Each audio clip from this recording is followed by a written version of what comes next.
Hello అండి. Welcome to simply creations. Fabric flowers చూపిస్తా అని చెప్పాను కదా! లాస్ట్ వీడియోలో.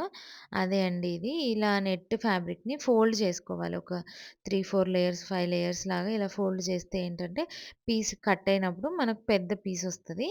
ఇలా ఈ కట్ చేసుకో నేను అందాక కట్ చేశానండి. మీరు 2 ఇంచెస్, 1 ఇంచ్ ఎంతో మార్క్ పెట్టుకొని చేసుకోవచ్చు. ఇలా చేశాక ఇగో ఇలా పీసెస్ అయితది. దాన్ని అట్టకి ఇలా చుట్టాలి అన్ని పీసెస్‌ని. ఒక్కొక్కటి ఇలా చుట్టుకొని, దాని తర్వాత దానికి మధ్యలో ఇలా మొత్తం చుట్టాక అంతా తీసి, ఇందులోనే ఫ్యాబ్రిక్ పీస్ తీసి దాన్ని ఇలా మధ్యలోకి ముడేసుకోవాలి.